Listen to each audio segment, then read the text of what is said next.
Sir, जहान खुसरो में prime minister Modi ji ने बहुत ही अच्छा इस्लाम और सूफीज़्म भक्ति को लेकर के बोला है, उस पर थोड़ा डिटेल हमारे व्यूवर्स को समझाइएगा सर। प्रधानमंत्री मोदी जी ने सूफीज़्म का उन्होंने जो भाषण दिया वो काफ़ी लंबा है, तकरीबन 15 मिनट से ज़्यादा का है। जी सर। जिसमें उन्होंने सूफी परंपरा को बताया कि वो प्रेम को, मोहब्बत को और इंसानियत को बढ़ावा देने वाले लोग हैं। और उन्होंने काफ़ी स्कॉलरली उन्होंने भाषण दिया है, जिसको बहुत बड़े बड़े विद्वान लोग भी नहीं जानते होंगे और वैसे नहीं बोल पाएंगे। Right sir. देखिए, अमीर खुसरो के हवाले से उन्होंने बताया कि अमीर खुसरो ने जो कहा है, उन्होंने भारत की तुलना जन्नत से किया है।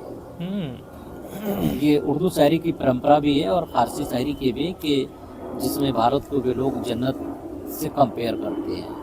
अच्छा, और कहते हैं कि भारत की वो सरजमीन है, इसके बदले हम जन्नत भी नहीं लेंगे। अच्छा। अल्ताफ हुसैन हाली हुए, उन्होंने ऐसी बात कही थी। तो अमीर खुसरो ने कहा कि अगर कहीं जन्नत है तो वो यही है, यानी भारत में ही है।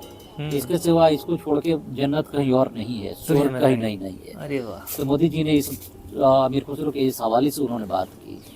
उन्होंने ये भी कहा कि सूफियों ने दरगाहों और खानकाहों में अपने को सिर्फ सीमित नहीं रखा, बल्कि इससे वे बढ़कर उन्होंने कुरान और वेद की तालीमों को उन्होंने सुना और उसको आगे बढ़ाया। जैसे एक सूफी हुए मिर्जा मजहर जाने जाना, उन्होंने कहा कि वेद जो है वो ईश्वरीय किताब है।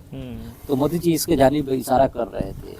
उन्होंने आगे ये भी कहा कि अजान की जो मिठास है और जो भक्ति की गीत है, उन्होंने भारतीय परंपरा से जोड़ते हुए उन्होंने अपनी बात को आगे रखा।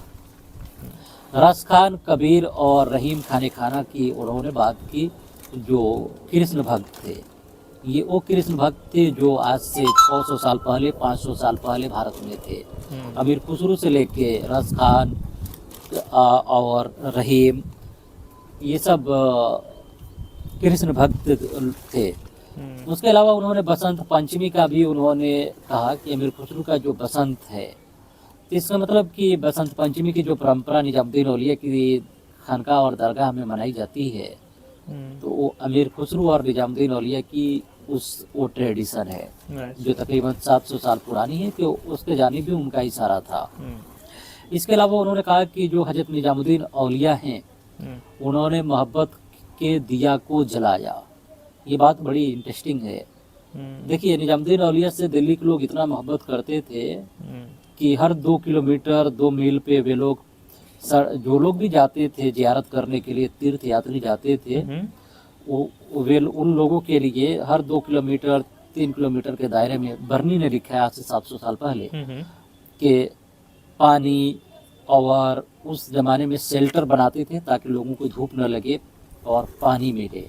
वो दौर ही कुछ और था, आज के दौर नहीं है कि आप गाड़ियों में सफर करेंगे, पहले लोग पैदल सफर करते थे। तो ये शेल्टर लगाने वाले सारे नॉन मुस्लिम ही रहूंगा? हाँ, सारे नॉन मुस्लिम लोग होते थे और वे लोग अपना किया करते थे। अच्छा। उस समय तो भारत में मुसलमान ही खुद बहुत कम थे। इसके अलावा उन्होंने निजामुद्दीन औलिया की प्रशंसा करते कहा कि निजामुद्दीन औलिया की जो ट्रेडिशन है, उन्होंने उपनिषद के भी हवाले से बात की। मोदी जी ने जो उपनिषद का जो एक श्लोक पढ़ा, वो ये है कि एकम सत्य विप्रहे वदंती, उपनिषद के हवाले से बताया और कहा कि जो निजामुद्दीन औलिया ने कहा था कि हर कौम रासत राहे, दीन व किबला गाहे, इसका भी मोदी जी ने कोटेशन किया। ये बड़ा इंटरेस्टिंग बात है कि जहाँ निजामुद्दीन औलिया रहा करते थे और दिल्ली सल्तनत के सुल्तान रहा करते थे, वहीं से हिंदू लोग अपने मूर्ति को लेके जाते थे जमुना नदी में विसर्जित करने, और वे अपना गाना बजाना और संगीत बजाते जाते थे, औरतें गाती जाती थी। तो निजामुद्दीन औलिया ने इसकी तारीफ की थी कि अगर पूजा पाठ अगर किसी को सीखना है, उन्हें चाहिए कि वो हिंदुओं से सीखा करे, यानी मुसलमानों को सीखना है।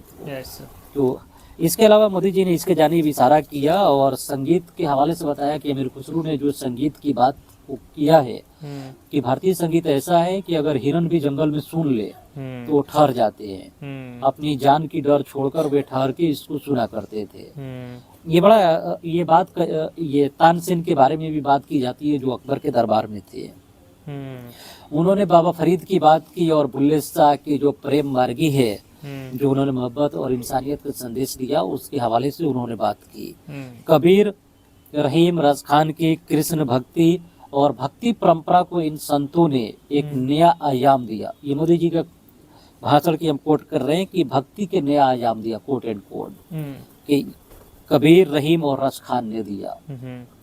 और कृष्ण भक्तों की, कृष्ण यानी भगवान कृष्ण के मुस्लिम इतने भक्त थे और उनके भक्ति में इतना ज़्यादा लिखा है कि आप लाइब्रेरियों में पढ़ेंगे तो कई किताबें मिलेंगी, मोटी मोटी किताबें मिलेंगी, जिससे आप इतना आसानी से नहीं पढ़ पाएंगे। यानी इतना ज़्यादा मिलेगा कि आप नहीं उसे याद कर पाएंगे। मैंने काफ़ी ज़्यादा लिखा गया है उससे। इन सूफियों ने इंसानी बंदिशों को तोड़ा। मोदी जी ने बड़ा ही ज़बरदस्त उन्होंने इशारा किया कि जो बंदिश थी उसको उन्होंने तोड़ा।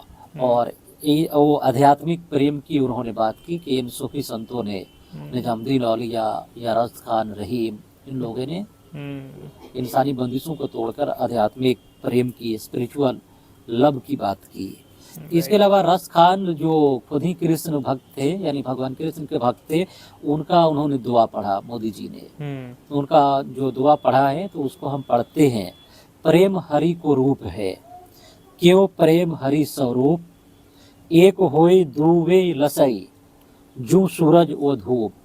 यानी इसमें वो प्रेम की बात करते हैं कि प्रेम का रिश्ते की बात करते हैं, और जैसे सूरज और धूप की है, और प्रेम ही हरि का रूप है, यानी प्रेम यानी भगवान कृष्ण का ही रूप है। मोदी जी ने इसकी बात की। अमीर खुसरो को उन्होंने आगे कोट की शायरी के एक शेर को पढ़ा कि खुसरो दरिया प्रेम का उल्टी वाकी धार, जो उतरा सो डूब गया, जो डूबा सो पार। अमीर खुसरो के ये है। आपको ये मालूम होना चाहिए कि एक हिस्ट्री ऑफ शाहजहां लिखने वाले बनारसी प्रसाद सक्सेना है, तो उन्होंने की कंप्रेहेंसिव हिस्ट्री ऑफ दिल्ली में लिखा है, वॉल्यूम 5 में उनकी एक आर्टिकल उसमें किताब में है कि अमीर खुसरो की लिखी हुई, यानी निजामुद्दीन औलिया की जो भक्त थे अमीर खुसरो, उन्होंने जो प्रेम की बात किया और कृष्ण, भगवान कृष्ण पे जो शायरी लिखा था मध्य काल में, यानी मुगलों से पहले सल्तनत काल में, आज से 700 साल पहले दिल्ली की गलियों में गाई जाती थी। अरे बाप रे। ये बात आपको मालूम होना चाहिए। बनारसी प्रसाद सक्सेना ने इस बात को लिखा है comprehensive history of Delhi volume 5 में। तो उस समय गाई जाती थी। आपको ये मालूम होना चाहिए कि उस समय खुद ही हुकूमत दशलापंथी लोग कहते हैं कि मुसलमानों की थी, यानी आप सुल्तान हुआ करते थे। भारत की महानता की चर्चा नूसीफर में अमीर खुसरो ने किया है, इसकी भी मोदी जी ने भी तारीफ की और रेफरेंस दिया नूसीफर का, और उन्होंने माना कि भारत जैसा देश पूरी दुनिया में कहीं नहीं है। इसके अलावा संस्कृत को दुनिया का सबसे बेहतरीन भाषा को अमीर खुसरो ने बताया है। अच्छा। और हाँ, मोदी जी ने उन्होंने अमीर खुसरो के हवाले से कहा, और भारतीय विद्वानों को, स्कॉलर्स को दुनिया के सबसे बड़े स्कॉलर्स बताया है अमीर खुसरो ने। मोदी जी ने इसकी बात की। अमीर खुसरो ने भारत के ब्राह्मणों के बारे में ये लिखा है, तो मोदी जी इसके हवाले से बात कर रहे थे। उन्होंने कहा कि सूफी परंपरा भारतीय विरासत को और ट्रेडिशन को लगातार बढ़ाते आ रहा है, और जहानी खुसरो की उन्होंने तारीफ की। इसके अलावा मोदी जी ने अपना रिश्ता सूफीज्म से पुराना उनका रिश्ता है, इसको उन्होंने चर्चा किया, और बताया कि जब मैं गुजरात का मुख्यमंत्री था तो उस समय जो सरखेज में जो सूफी ट्रेडिशन और वहाँ जो सराइन है वो उसकी अवस्था काफ़ी ख़राब थी, तो उन्होंने उसका रिनोवेशन कराया, यानी काफ़ी पैसे को लगाया, उसको नए तरीके से मरम्मत जो भी कराना होता है और उसकी इंतजाम करना होता है, तो उसको मोदी जी ने कराया, और बताया कि इसके बारे में कम ही लोग जानते हैं। यानी उन्हें बताना था कि अच्छाइयों के तरफ लोगों का ध्यान कम ही जाता है। तो इस तरह की उन्होंने बात की, और ये काफ़ी लंबा भाषण था, तकरीबन 15 मिनट से ज़्यादा। तो हम 10 मिनट में आपको क्या ही बता सकते हैं। आप उसको सुनिए और समझने की कोशिश करिए।